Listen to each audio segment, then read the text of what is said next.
as you know, I work for this company, and we work with a quote unquote team. In other words, we all have well, we're about 20 to 30 people in this team, and we all chat with the chat program that you can actually, you basically type, you don't talk, and you share technical information and stories and so forth. It's a fun thing, and there's a supervisor involved, of course, has to watch what who says what, keep everything, at a good corporate level.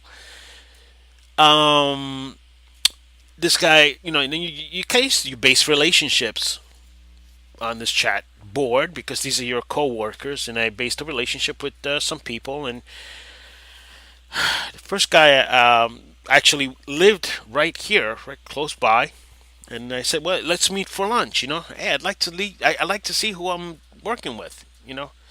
Now he thought I was in my 30s because one cool thing about cloud-based systems, unless you have a webcam, which I don't, thank God. When I don't have to do that with that. People think I'm in my 30s. Maybe some people say early 40s. Some people, but I always find that, especially older people, think I'm, like in my 30s or my 20s because they keep saying, you probably don't remember this, this, and that." I not only remember it, I probably wrote the program for it. That's another story. Anyway, so this guy was thinking, and I had to tell him. I said, "Listen, I'm not what my age is not what you think. I portray myself as a young person, but I'm in my 50s." So he's like, "Okay, cool." I said, "Just if you're cool with that, let's meet." I don't see why he wouldn't be cool with that. So we met. Long story short, and I apologize for the length of this video, but you know, just the way I have a lot to say about this. I got to talk about the millennials. This guy was a millennial. He was in his 30s. He lived with mommy and daddy. Nothing wrong with that. Nothing wrong with that. I mean, you got problems, you got problems where you have to live at home. You can't really afford a place to live, mainly because, hey, we got problems with the economy. And forget, I really don't know how these young people do it as far as you know, uh, the wages are concerned. I mean, they're so used to low wages. I guess they have to live at home and so forth. Anyway, this person lives at home. He was in the army. He served in the army and so forth. There's something wrong with him mentally, I think. Anyway, but he seemed to be a nice guy. We had lunch and stuff like that. We met. Kept the relationship going through the chat room and so forth. And then all of a sudden, he quits. So I'm like, what happened? Name is Rob. Rob, what happened? He said, "I found another job, another cloud-based, tech support job." I said, "That's cool. Yeah, I start training in 2 weeks." I said, "Okay, great, excellent." We were talking over the phone on this one. So he says, "Okay, well, we'll keep in touch." And okay, not even 2 weeks later, I'm working at home at night. In the evening, I hear a call. I'm like, "What the heck?" Okay, okay. So I pick up the phone. Fortunately, I didn't have a customer on the other side, and it's Rob. Rob's like, "I need help." What the? I hardly know you. We only went out one time for dinner for lunch. Just met, see how we, just two friends and so forth. What's the deal? "Well, I'm stuck. Stuck in nowhere. No, it's a place where there's nothing around." I said, "Well, listen, Rob, I'm working, but I don't know where you are. Where are you?" "Oh, Shreveport, Louisiana." "What?" Now I live in Northeast Florida. Okay. You want me to stop work, tell my wife, "Hey, I'm going to Shreveport to pick up this person I hardly know because he's stuck." I mean, what? At night. Okay, Shreveport is what? I'd say a good 4 hours, 5 hours away, maybe seven. I don't know. I don't care. I said, "Listen, Rob, the answer is no.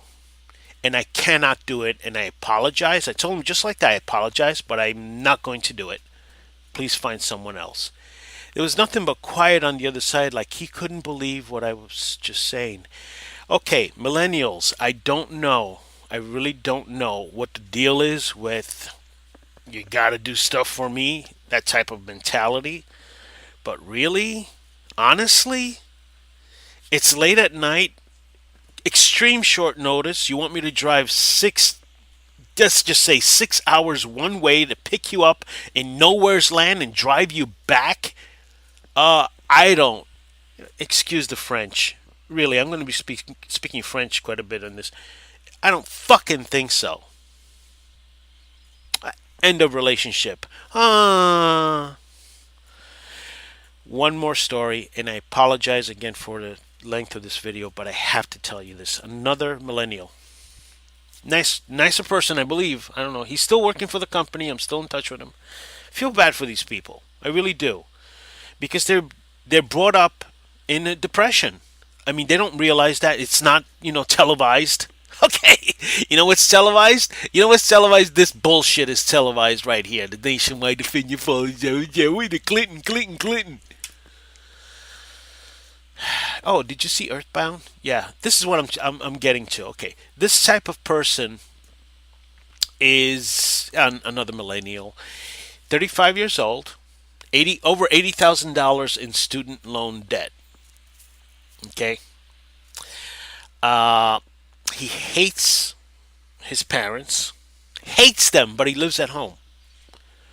I think it's the other way around. I think they hate the fact that he's 35 years old, still living at home, putting money away to socking money away to pay his student loan, not giving them any money. That's basically what's going on. I wouldn't like it. I wouldn't like it. I would make my yeah, forgive me, but I would probably make my son's life just a little bit uncomfortable. Like, get the fuck out. So, but he's living at home to save it. And I told him, I said, why don't you move out? If you hate your parents so much, why don't you move out? Well, I have to, I can't move out because I'm saving a lot of money to pay my loan off. Well, how much is your loan? Over 80,000. Oh my God. My wife and I love going to you know, certain places. This one particular store really gets my attention. It's called Earthbound. It's in a particular place that we go to. Fall fashion stuff like that. This is what I call your typical millennial vape. I call them vapes. That's just my endearing term for them. Okay, because the vapor, they do the vapor. Notice the style. Notice the style. What does that look? For those people who are my age or older, notice the style. Notice the style. Notice the style. This is called fall fashion. 60s, 1960s, but it's a 1960s with, I would say, a different flair. Okay, 1960s with a different flair. Let me show you here images. Okay, the 1960s with a different flair. If you look at what they have here, like weird stuff, like stuff like this, and this is what millennials are into. Okay, which you could say, well, yeah, I'm a millennial. I'm not into that. Well, you know what? Um, a lot of millennials in that store. A lot. Don't get me wrong. I actually, I love the whole culture of it. Okay. What the hell? Oh, it's a suit. Okay. Anyway, I love the whole culture of it. I really do, because it's kind of a throwback. It's kind of a throwback. It's nice. It's very vapey, very 60s. But there's also when I go in that store, I'm confused. I'm like, okay, is this the 60s, the 70s? Is this American Indian? There's a lot of American Indian. There's a lot of Pakistani type Indian, if you will. If that makes any sense, I don't think it's proper term, but you know what I mean. That type Indian, East Indian. So much, and that what I told my wife when we were there last. I said, you know what? These people are confused. They don't know where they're coming, where they're going. This type of style is confusing. It's like anything goes. Could you say that about the 60s? Yeah, you could, to a certain extent. But this is like the 60s on steroids. Don't get me wrong. I find it very interesting. That's why I'm not a shopping type person. I definitely am not. I hate going to the store. Loathe it, but I do it because on this particular store because I am just fascinated, totally 100% fascinated with the Earthbound store. It is absolutely fascinating and it's an interesting insight into the vape community. What I call the vape community, which is basically the millennials. This is what they're into. And I have to say, we bought some real cool stuff there, and it is refreshing, I have to say, as well. It is refreshing. But millennials, man, I feel for you. I really do. I really do.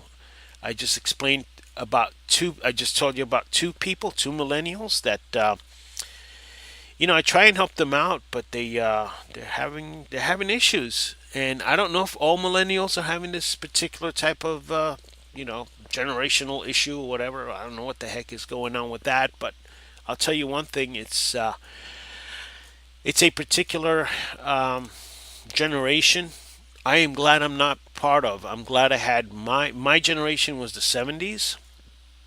I didn't quite like it 100%, but I have to say it was a hell of a lot better than what these kids are putting up with. At the very least, I was making as much money then than these kids are today. And cars back then were not that expensive. Homes were not that expensive. So I don't know how they do it. And with all that said, again, to paraphrase and to go over everything I just said real quick, okay, just to recap, okay. I work for a cloud-based tech support service company. 20%, I would say, and I'm being real nice about it. 20% of the people are probably for Clinton, probably that I speak to, that people that have voiced out their political opinion. 80% are for either Trump or not Sanders. They were for Sanders. I think it's Johnson. Doesn't matter. In other words, they're not for Clinton. 80% not for Clinton. Totally different than what I saw at Google. Okay. Um, and again, vapes, what I call vapes, which are millennials, they have some issues. They have some strong issues. Very bad situation right now for not only the country but these young people that I really, really feel for. I really feel for. Wish I could, and I'm trying to help them out. They're just some of them are beyond help, like Rob, beyond help. Anyway, that's my take. Have a good day.